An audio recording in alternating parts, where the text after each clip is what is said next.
All right, I just finished up filming a initial startup video for this generator. I bought an hour counter for it, just a little meter that's peel and stick, and then it wraps around the spark plug to just help track my maintenance hours for the thing. So I'm gonna install that. I've ran it for like 5 minutes, so I wanna get this on before it's really run it all, and then I'll really know, I'll have a good idea of how long the thing's been running. So I'm just gonna do a quick how-to video on how to install this. I don't really know, but I'm gonna work it out and show you guys how I did it. So the unit comes with this little cover here. Just pull that off, just slides. It's got a little arrow on it, shows you just pull it away. Spark plug's right there. It's kind of hard to get to. I got big hands, so it's hard to reach in there. I'm gonna take these 4 screws out of the corners and see if that helps me out a little bit. So let's do that and I'll be right back. Okay, once you get the 4 screws out, they just take a Phillips number 2 to unscrew them. This panel should, theoretically, just kind of pull away. Yep. And that didn't really get us any further, but it does give us a better look at the engine compartment. But the spark plug is right up in here. This is still hot from when I just ran it. So I'm gonna see if I can give you guys a better angle, and we'll see what we can do without having to take everything apart. Okay, so I hope this gives a little bit better viewing angle. It's kind of tough because I got to get work in between the phone and this, but here's the spark plug. If you trace this down, this is the wire for the spark plug. I just reread the instructions on this thing, and it basically says just wrap this wire around the spark plug wire. It doesn't necessarily mean around the spark plug, which makes a lot more sense to me. So let's get this unboxed, kind of see what's in there. I just see 2 screws and the counter. I got yellow just because it matches this. Hopefully we can get this mounted somewhere nicely. I'm going to use the screws just to fasten it down nice. And let's get to it. It actually says to start wrapping 4 centimeters from the boot of the spark plug. So the boot of the spark plug ends right here. So 4 centimeters is like down here, which is pretty much perfect. So we're just gonna wrap this 5 times, it says. We're just gonna go make sure we get it wrapped around enough. I have to really think about what kind of technology they're using to make this work. I guess I should have left a little bit more, so we're just gonna pull some through. So we've got 1, 2, 3, 4. We'll go one more time around. And I think what we're gonna do here is zip tie these ends like that. So we'll use this wire tie. Using my teeth, my third hand here. Well, it actually came with 2 wire ties, which I did not know. It's a very long one. We're just going to use this to cinch this down nice.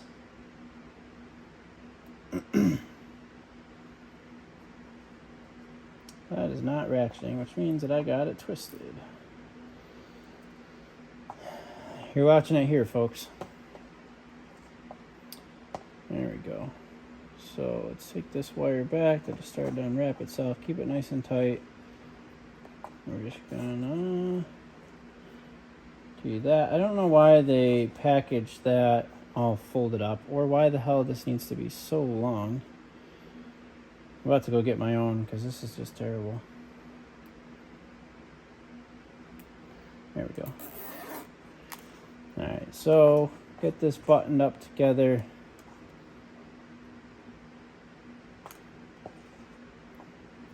Make it nice and snug so that it's not coming loose anytime soon. I didn't really read the instructions. Hopefully that's what should be happening.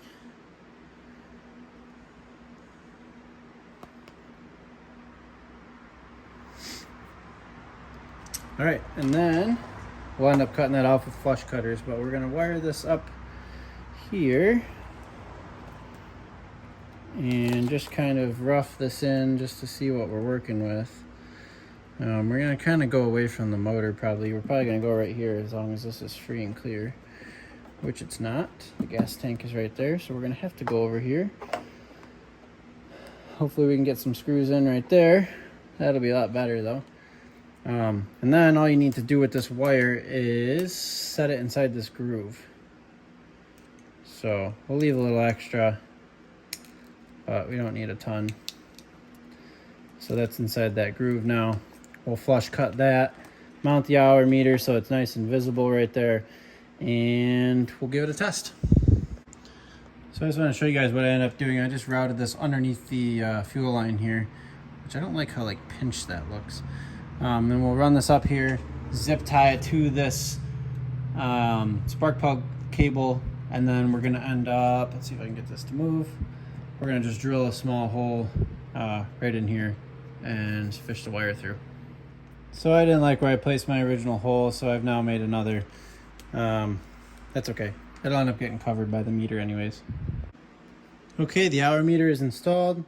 I got the screw on the end of my screwdriver. We're gonna see if we can just drive it through by hand. It is plastic, so I don't see why not, but maybe not. It's starting to bite.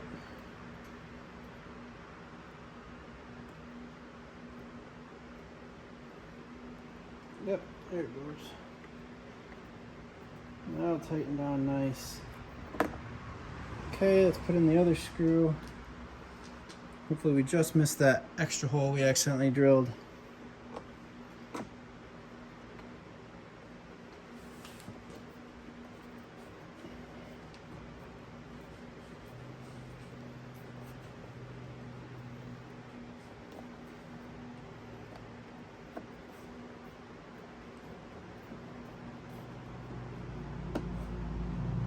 Does seem like we're gonna have an hour meter today. So everything's installed. Let's clean up the wires and we'll try running it and see what happens. I like these little crescent flush cuts. They're cheap and they work pretty well. They actually cut stuff flush. And do that with a little tail of this wire out. Let's clean up this other zip tie we put in there. And we will cut this. And that does it. Let's put the side panel back on and run it and see if this thing starts counting.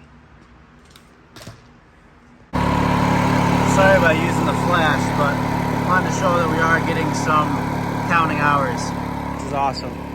So job well done. Thanks for watching. If you guys have any questions, leave them down in the comments below. I think it was like $10 on Amazon. I'll leave a link to it. I'll see you guys in the next video.